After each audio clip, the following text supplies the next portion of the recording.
Entonces, lo primero que tenemos que considerar es nuestro corazón hacia los perdidos. Dijo el rey David, ríos de agua corren por mis ojos por los que no conocen tu ley. No simplemente porque van a perecer, sino porque el Señor no es amado como Él merece ser amado. Porque Él merece ser amado y obedecido. La segunda está en 2 Timoteo 2:21. 2 Timoteo 2:21.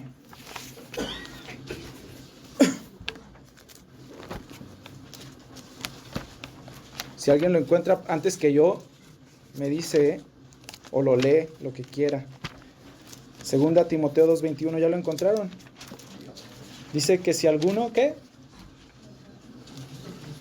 Así que si alguno se limpia de estas cosas, será instrumento para honra, santificado, útil al Señor y dispuesto para toda buena obra.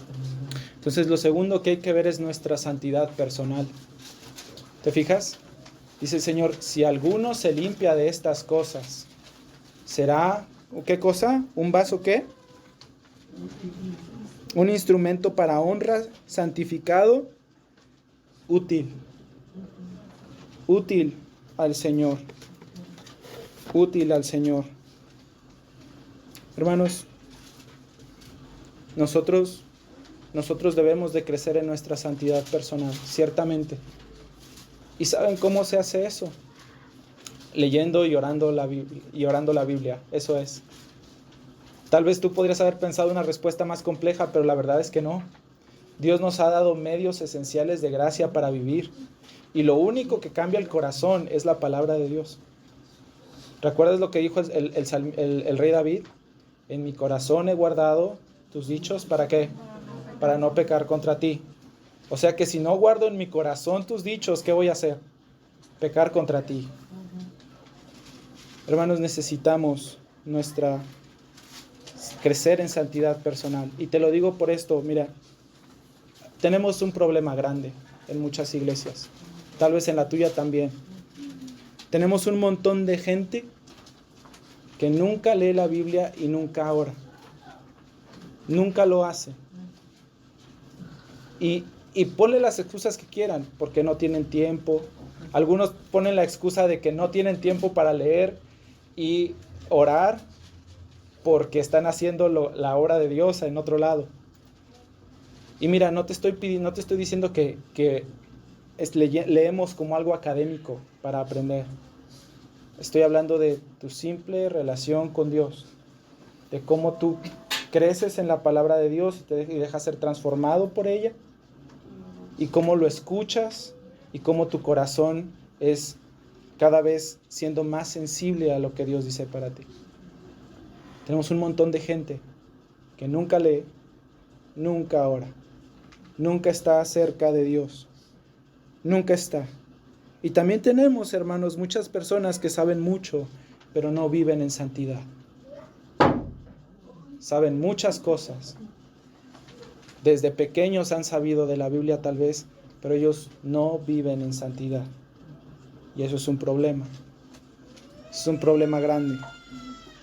Si queremos ser usados por Dios, hermanos, si queremos ser útiles en el reino, mira, no tienes que saber 20 métodos de evangelismo. Simplemente la palabra de Dios te llama a santificarte y Él va a hacerte útil. A limpiarte de las cosas del mundo. Y mira, hay maneras en las que nosotros podemos conocer a Dios. Por ejemplo, tal vez tú me vas a decir, sí, yo sé quién es Dios, ¿no? Él es amor y Él es justo, y me haces una lista de todos los atributos de Dios. Hermanos, pero ese no es el punto. El punto no es tener una definición académica de Dios, el punto es vivir en su presencia. Como si nosotros estuviéramos delante de Él todo el tiempo. Los antiguos cristianos pensaban en una frase que era coram Deo, en el rostro de Dios, delante de Dios, todo el tiempo, viviendo así. Es tan importante para nosotros, hermanos, crecer en santidad al tiempo que nosotros tenemos comunión con el Señor. Y mira, no importa si tienes 2 años de cristiano o no importa si tienes 30 años de cristiano, todos necesitamos conocer más al Señor Jesús y todos necesitamos crecer en nuestra santidad personal. Si tú has llegado a un punto en el que no sabes dónde tienes que crecer en tu santidad personal, es un problema grave. Es un problema grave. Todos nosotros podemos seguir creciendo. Y mira, nada más para animarte a que lo sigas meditando. En Marcos 13:14, cuando el Señor Jesús reúne a los 12, la palabra de Dios dice que los reunió para estar con Él y para predicar. Él quería que primero estuvieran con Él. Primero con Él, que lo conocieran, que supieran quién es y después a predicar. Entonces, la primera cosa que tienes que pensar es sobre tu corazón respecto a los perdidos. ¿Te duele? ¿Te lastima? ¿Sale? Número 2, tu comunión con Dios y tu santidad personal. Y número 3, hermanos, nuestro tiempo y nuestra vida de oración. Nuestra vida de oración también es bien importante. Mira, cuando hay este tipo de eventos como el que nosotros tenemos hoy, un entrenamiento, usualmente las personas vienen pensando en buscar un método para convencer rápido a la gente. Paso 1, paso 2, paso 3, ya se hizo cristiano, lo llevamos a la iglesia. Y hermanos, eso no funciona así. Mira, ve conmigo a Colosenses 4:3, ¿sí? Colosenses 4:3.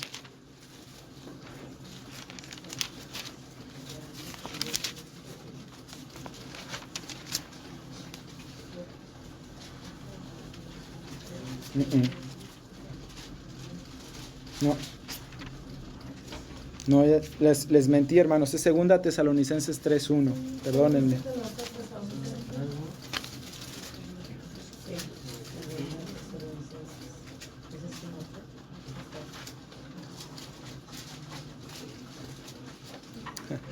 ¿Ya tienen 2 Tesalonicenses? ¿Ya? Déjenme leerles lo que sí decía Colosenses 4:3. Escucha, mira, dice: orando también al mismo tiempo por nosotros, para que el Señor nos abra puerta para la palabra, a fin de dar a conocer el misterio de Cristo. Oren por nosotros, que se nos abra puerta. No más una. Señor, que hoy yo tenga un chance de hablar con alguien del Evangelio. Dice, oren, hermanos, porque se nos abra una puerta.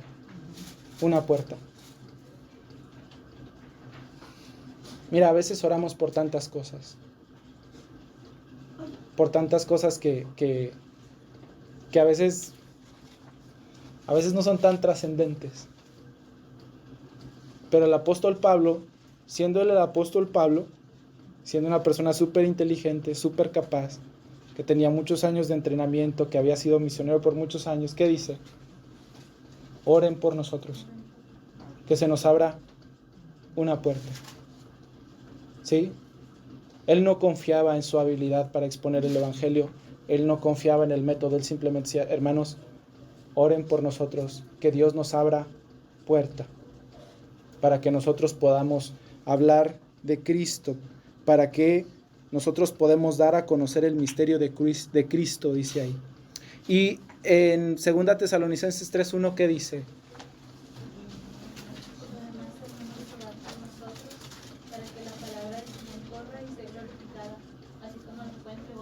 Dice, hermanos, ¿qué? Oren por nosotros. Oren por nosotros, ¿para qué? Para que no nos pase nada en el viaje, sino para que la palabra de Dios corra y sea glorificada, así como fue con ustedes. Entonces, hermanos, miren, en la evangelización, hermanos, nosotros no confiamos en la habilidad de nuestra predicación. En la evangelización nosotros tampoco confiamos en la validez de los argumentos que le podamos dar a las personas que no creen o a las que sí creen. Hermanos, nada de eso puede transformar el corazón de nadie. Nada de eso puede transformar el corazón de nadie. Ni el método, ni tus experiencias, ni tu testimonio cristiano. Hermanos, eso no cambia el corazón de nadie.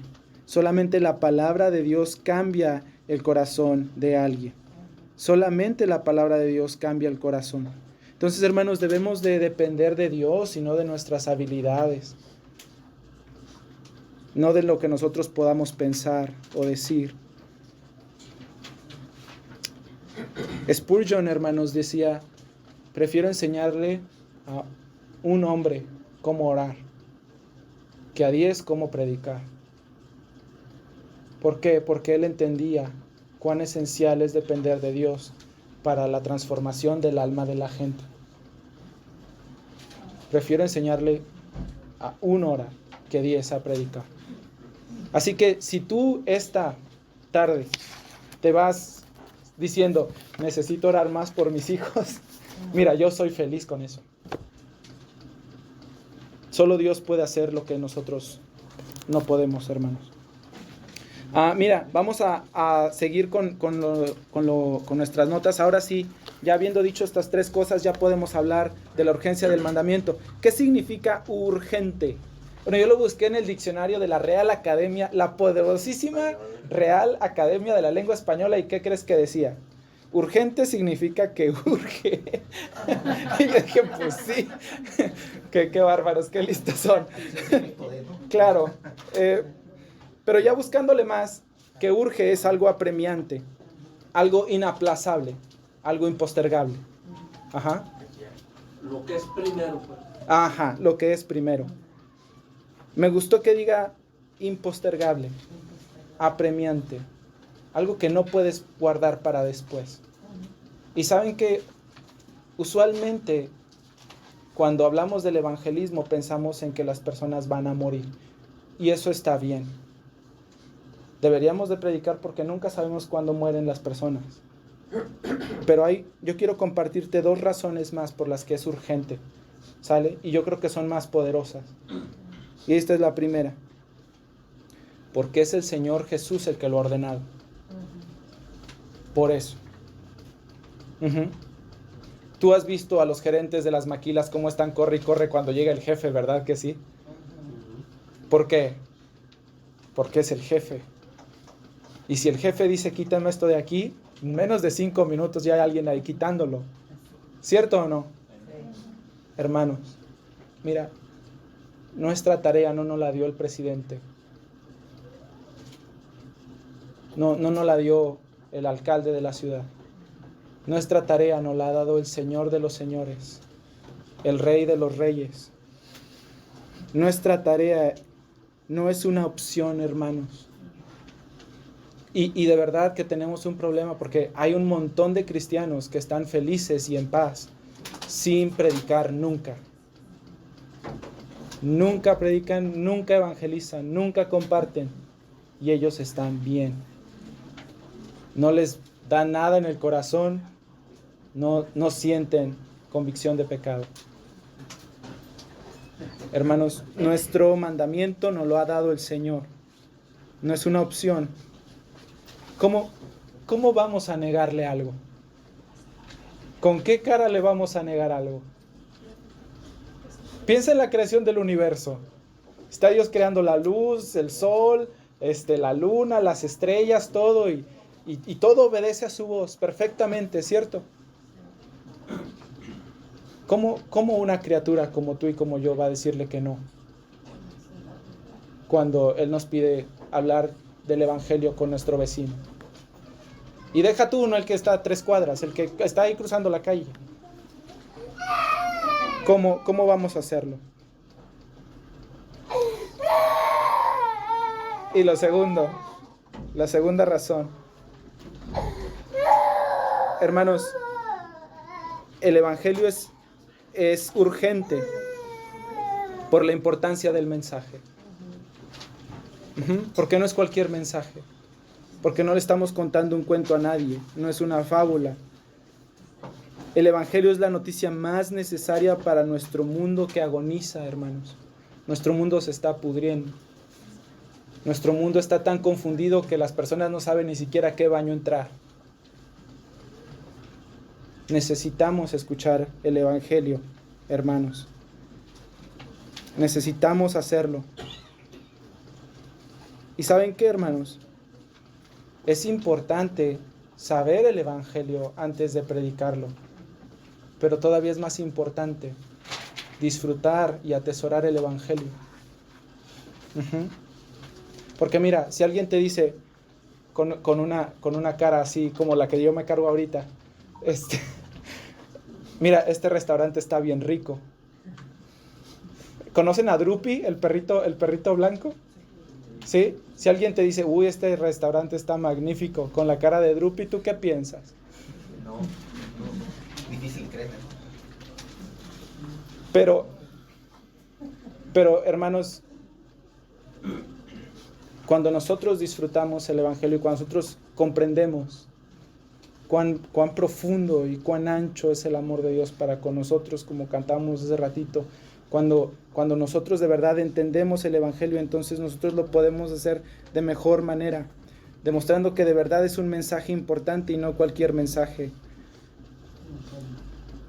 Entonces, hermanos, por favor, vamos a aprender algo del Evangelio estos días, pero nunca vamos a terminar de ver todas las glorias de Dios en el Evangelio. Nunca. Nunca, de verdad todas son profundas y altísimas y grandes. Nunca vamos a terminar de hacerlo. Así que, hermano, yo te pido que por favor pienses en el Evangelio, medites en el Evangelio, estudies el Evangelio. El Evangelio, a veces las personas piensan que es el ABC de la vida cristiana, así como que el Evangelio es lo primero que tienes que saber, solo es para los nuevos creyentes. Hermanos, el Evangelio es lo que sostiene la vida de todos los cristianos. Es más, incluso es lo que sostiene el ministerio de todos los que tenemos a cargo una iglesia. Pueden pasar tantas cosas, pero el Evangelio es lo que nos nutre, lo que nos sigue moviendo hacia adelante. Hermanos, el Evangelio no es el ABC, el Evangelio es desde la A hasta la Z. Es todo para nosotros y también es lo único que tenemos. Así que, hermano, por favor, estudie el Evangelio. Otra cosa que también es un problema, no sabes cuántos problemas hay. De verdad no tienes una idea de cuántos problemas hay, porque las personas tienen una idea incorrecta del Evangelio y porque lo comunican mal. Se crean muchísimos problemas. Personas que se decepcionan de Dios, que se alejan de Él, porque el Evangelio que escucharon no es el Evangelio de las Escrituras, y entonces ellos pensaban que Dios iba a hacer otra cosa y al final terminaron decepcionados y enojados. Hermanos, nosotros debemos de entender que el mensaje es urgente, porque es Dios el que lo ha ordenado y porque es inmensamente importante. Inmensamente importante. Entonces, ahora sí, ya vamos a empezar con el mandamiento, ¿no? ¿Cuál es el mandamiento? Ahí se los puse para que no tuvieran que buscarlos. Eso lo hice con las otras sesiones también, entonces ya no vamos a estar buscando tanto. La primera está el mandamiento en Mateo 28, del 19 al 20, dice: y Jesús se acercó y les habló diciendo: toda potestad me es dada en el cielo y en la tierra, por tanto, id y hacer discípulos a todas las naciones, bautizándolos en el nombre del Padre, y del Hijo, y del Espíritu Santo, enseñándoles que guarden todas las cosas que les he mandado, y he aquí que yo estoy con vosotros todos los días hasta el fin del mundo. Amén. Así que, hermanos, ¿cuál es el mandamiento? El mandamiento es ¿qué? El mandamiento es ir. Y mira, en estos días estuve leyendo mucho de esto y estuve leyendo varias Biblias y tenían así un cachote así. Yo no le veo tanta complicación a ir. Está bastante fácil. Ir significa ir. Ve, eso es todo. Eso es todo, no necesitas más. Pero mira, este mandamiento es bien importante, porque este mandamiento está revestido con la autoridad del Rey Supremo del universo. ¿Te diste cuenta lo que dijo? Toda potestad me es dada en el cielo y en la tierra. Por tanto, esas dos palabritas, por tanto, ligan el mandamiento con lo que el Señor Jesús dijo antes. Por tanto, vayan. Vayan. Hermanos, vamos.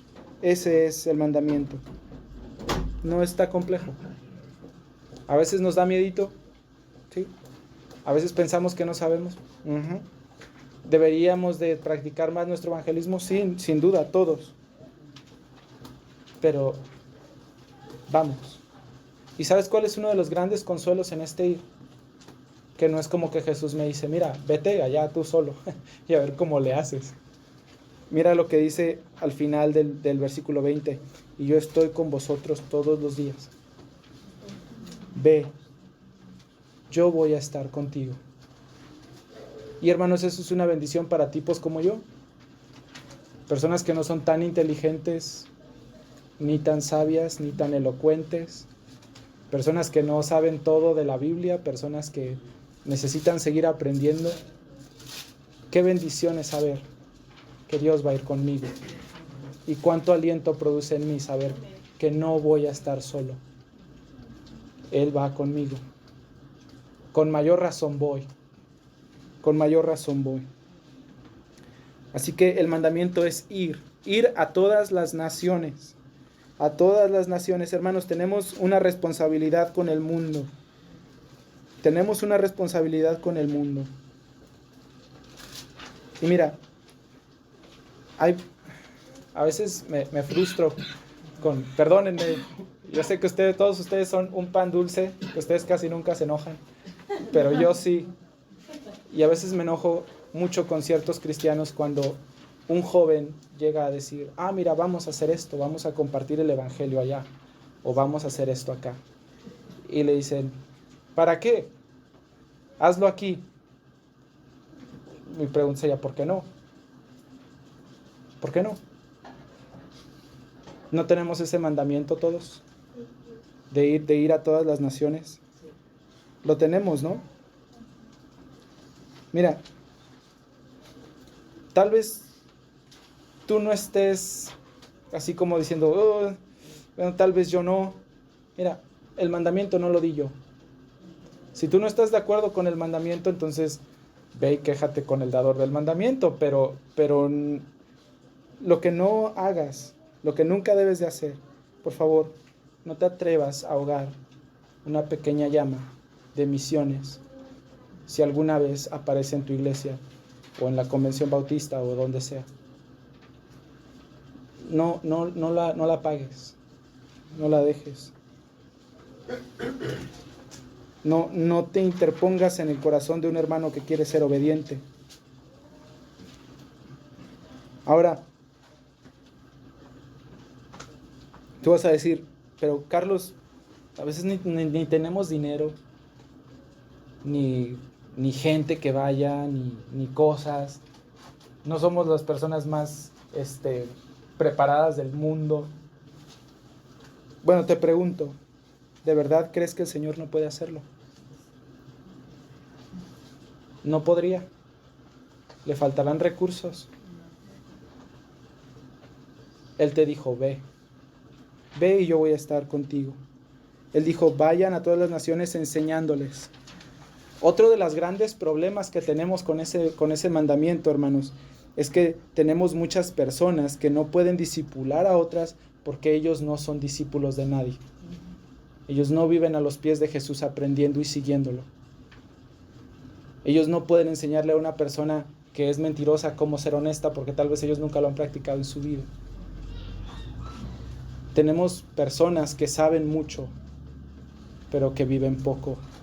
Y eso es un problema grande. Ese es un problema muy, muy grande. Vivir como discípulos, hermanos, no nada más es aprender cosas, sino vivir lo que predicamos. ¿Cómo ¿Cómo le vas a enseñar a alguien lo que no sabes hacer?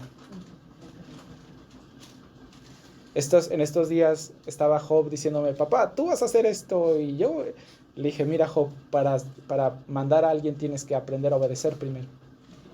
Para que entonces tú sepas lo que se necesita para mandar a alguien correctamente. Pero si tú no te sometes a los mandamientos, entonces, ¿cómo vas a enseñarle a otros a hacerlo? El mandamiento es: enséñenles todas las cosas que yo les he mandado. No dice que yo les he mandado a ellos, dice que yo os he, a todos ustedes, que yo os he mandado.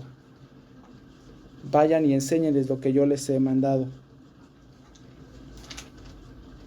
Hermanos, no puedo decir, y no tengo tiempo para decir, cuánto daño hacen cristianos que no viven lo que proclaman. Por eso mucha gente no quiere escuchar a los cristianos. Porque los cristianos dicen una cosa y hacen otra. Los que se llaman cristianos, ¿no? Y al final les decía, yo estoy con ustedes. Qué bendición, hermanos. Qué bendición. Qué bendición. Y ¿saben qué? Qué bueno que el Señor nos diga que yo estoy con ustedes. Porque eso también rompe, de cierta manera, mi orgullo. Rompe mi orgullo porque ¿saben qué? Las personas usualmente confían en lo que ellos pueden llegar a hacer, lo que ellos pueden llegar a decir, en cómo convences a los demás, en cómo les explicas, en qué argumentos les das. Pero el Señor sabe que ni todas esas cosas juntas, ni una por una, van a poder hacer que nosotros seamos efectivos de la manera en la que solo su Espíritu puede hacerlo.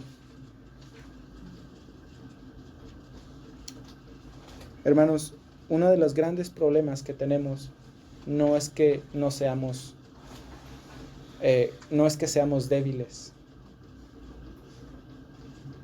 no es que seamos ignorantes o que seamos poco preparados, lo que tú quieras. Nuestro problema es que somos muy fuertes y queremos hacerlo todo a mi manera, en mis fuerzas, con mi intelecto. Ese es uno de nuestros grandes problemas. Hermanos, si tú eres una de esas personas a las que les da miedo evangelizar porque no sabes, el Señor va a ir contigo. Anímate en eso. Si tú eres de esas personas que dices, es que esta persona con la que le voy a platicar es mi papá y tal, y mi papá es así bien enojón, no tengas miedo, el Señor va a ir contigo. Así que, hermanos, ese es el mandamiento que nosotros tenemos. Tenemos dos más que dijo el Señor Jesús. Uno está en Marcos 16:15, si puedes ver para allá. Marcos 16:15. Y voy a intentar hacerlo rápido, nada más. Marcos 16:15 dice, prediquen el evangelio a toda criatura. A toda criatura. Y esto está bien padre porque es como un contraste en el de vayan a todo el mundo y luego, pero sí, a todo el mundo, pero también a cada criatura. Ajá, a cada una de las personas, de manera individual. Y mira, me encanta que el Señor diga a cada criatura. No dice a las criaturas que te caen bien. O a las criaturas que son fáciles de sobrellevar. Predícales el evangelio a todos, a cada criatura. Usualmente tenemos un problema que es que no vamos con las personas que decimos, este tipo es un caso perdido. O sea, ya ni le muevas con él no escucha a nadie. Tú y yo éramos iguales. ¿A poco no? Y usualmente no vamos con los problemáticos, con las personas pequeñas, con las personas rechazadas, con los que no son tan importantes. Deberíamos de ir con ellas. Deberíamos de ir con ellas. Y ¿sabes qué? Ir con ellas requiere tiempo y requiere esfuerzo. Mira, hacer lo que yo estoy haciendo no está tan complejo. Y es lo que muchas personas quieren hacer. pues, el ponerse aquí y predicar y que todos te escuchen, pero ir con las personas rechazadas y ser su amigo y ser compasivo con ellos y interesarte de verdad en sus vidas, no nada más como te estoy platicando para compartirte el evangelio, pero si no te arrepientes, entonces no me vuelvas a hablar. De verdad, interesarte en ellos. Hermanos, eso fue lo que el Señor Jesús hizo. Fue con prostitutas, con cobradores de impuestos, con los que tenían lepra, ¿sí? Con esta mujer samaritana, que por ser el hombre ni siquiera debería de haber hablado con ella, y por ser samaritana menos, pero él fue y se acercó con ella. Una mujer que había tenido 4 esposos, llena de vergüenza, de dolor. Ella no quería ver a nadie, se fue a juntar agua a la hora donde no había nadie en el pozo para que nadie la viera, y el Señor Jesús fue y la buscó. Vayan y prediquen el evangelio a cada criatura. Amor, perdón. Hay un hermano que tiene carro rojo enfrente, que estacionaron enfrente. Ay, perdón. ¿Puedes meterse aquí? Hay un vecino que quiere su espacio. Y al final, Lucas 24, 46 al 47, dice, y les dijo, y les dijo, así está escrito, y así fue necesario que el Cristo padeciese y resucitase de los muertos al tercer día, y que se predicase en su nombre el arrepentimiento y el perdón de pecados en todas las naciones, comenzando desde Jerusalén. Hermanos, que el Cristo padeciese. Mira, vivimos en una cultura que sabe cosas de la Biblia. Porque son católicos o porque fueron evangélicos o por lo que sea, pero las personas saben acerca de Jesús algo, usualmente. Pero a veces pensamos que ellos saben lo que significa que Cristo murió por ellos, o lo que significa que Cristo murió.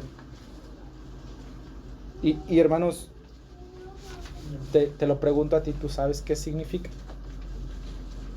A veces damos por sentado que los hermanos saben, y a veces damos por sentado que las personas saben. Pero no debería de ser así. Nunca debería de ser así.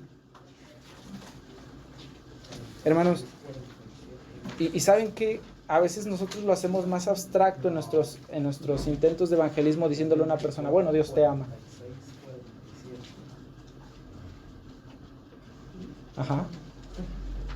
O simplemente, ¿sabes qué? Dios tiene un plan maravilloso para tu vida.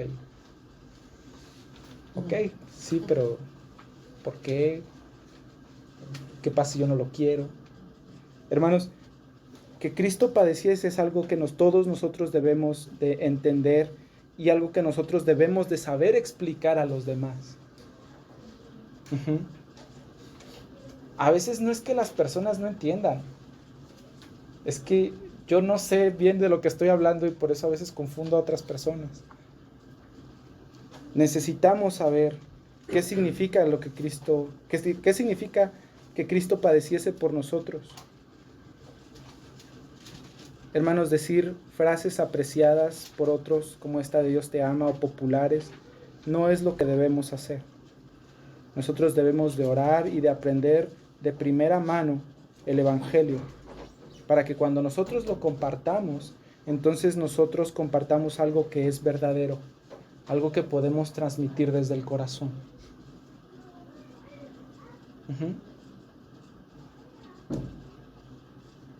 Cuando decimos que Cristo padeciese, nosotros decimos que Dios es justo. El pecado es el problema. Ese es el problema. Pero ¿sabes qué? Para una persona común y corriente, el pecado no es un problema hasta que él entiende que Dios es santo y justo. ¿Cierto?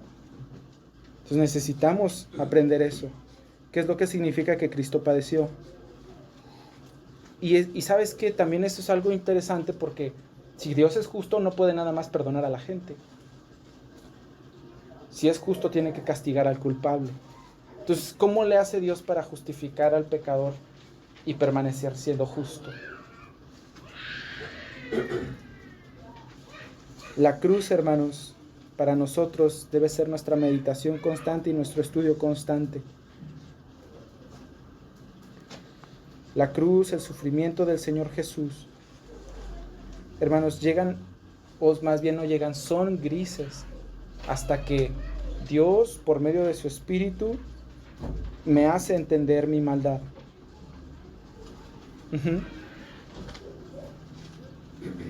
¿Y por qué te estoy diciendo esto? Mira, imagínate que hay una mujer con cáncer. Ajá.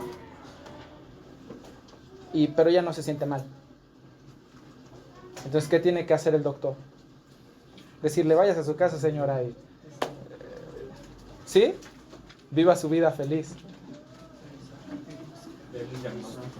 Va a tener que sacar una radiografía y le va a decir, mira, aquí está el tumor que tienes. Y le va a tener que sacar los exámenes de sangre o lo que sea. Y mira, va a tener que hacerla sentir muy mal. Pero esa es la única manera que ella tiene para poder salvarse después. Mira, cuando nosotros hablamos de que Jesús murió por nosotros, a veces sí, Dios murió porque te ama y ya. Pero eso es una verdad incompleta. Necesitamos decirles a las personas sobre el pecado, sobre la justicia de Dios, sobre lo terrible que es el pecado, sobre lo terrible que es el Dios Santo, para que entonces ellos puedan entender lo terrible de su pecado. Y ¿saben qué, hermanos? A veces nosotros o nuestro mensaje no tiene tanta fuerza porque omitimos la última parte del Evangelio, que resucitó. Estos últimos meses hemos estado hablando aquí en El Buen Pastor y decimos, ¿cuándo hablamos de la resurrección? ¿En resurrección? ¿El domingo de resurrección? O así cada año en el domingo de resurrección hablamos de la resurrección. O si el pastor habla del evangelio todo el sermón y al final, también resucitó y ya. Pero, hermanos, la resurrección es algo bien valioso. ¿Tú sabes, te entiendes lo que significa que el Señor haya resucitado? Esta semana pasada aquí en El Buen Pastor hablamos de que el Señor resucitó para nuestra justificación. Que fue su resurrección lo que nos garantiza que nosotros seamos aceptados delante de Dios. Porque si Jesús hubiera pecado, entonces Él no hubiera resucitado. Y si Él hubiera pecado, Dios no hubiera aceptado su sacrificio. Pero por cuanto Él resucitó, nosotros podemos ser justificados. Y no nada más eso, sino que es la evidencia dada por Dios mismo de que Jesús es quien dijo que era. Romanos 1:4 dice que Él fue resucitado con poder y declarado Hijo de Dios por medio de la resurrección. Hermanos, estamos yendo un poquito rápido, pero 1.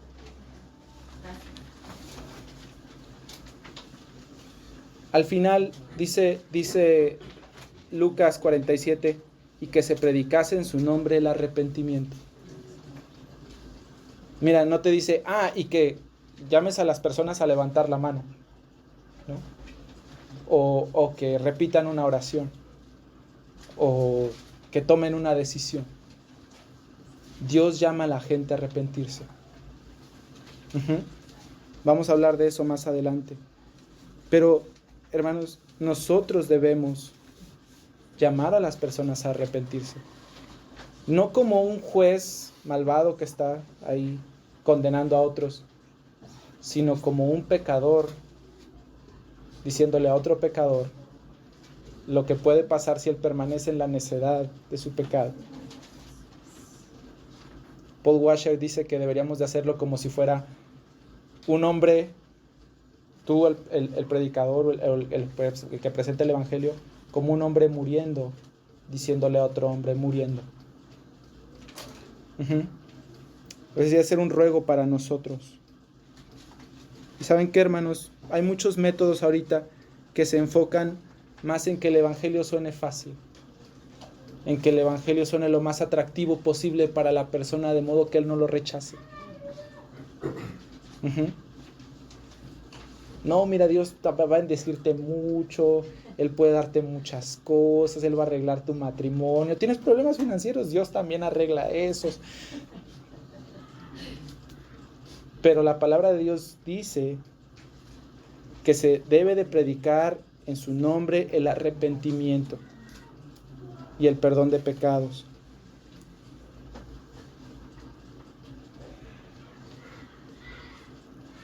Hermanos, Jesús no proclamó un mensaje fácil.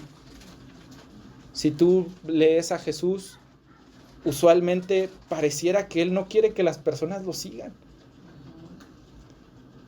Él se las pone bien difícil. Vamos a hablar constantemente del joven rico. El joven rico que él le dijo, vende tus cosas, sígueme. No. A la mujer samaritana que le dijo, ve por tu esposo. No. Cuando Jesús llama a las personas a seguirlo, lo que les dice es, si alguno quiere venir en pos de mí, niéguese a sí mismo, tome su cruz y siga. ¿Por qué nos llama a hacer eso? Porque nosotros toda la vida lo que hemos viviendo, siguiendo, somos a nosotros mismos, nuestros deseos y nuestras propias cosas. Hemos sido rebeldes contra Él y nos hemos alejado de Él y no nos hemos querido someter a Él. Por tanto, el Señor Jesús dice, arrepiéntete de eso. ¿Quieres ser mi discípulo? Niégate, toma tu cruz, sigue. Así que con esto terminamos, hermanos. Este es el mandamiento. Está bastante simple. Ve, diles que se arrepientan. Y hermanos, es mi oración que en medio de todo esto ustedes puedan analizar su corazón y ver lo que Dios ha hecho para ustedes. Vamos a tomarnos 10 minutos, ¿sale? Para descansar y después seguimos con nuestra sesión 2, ¿les parece?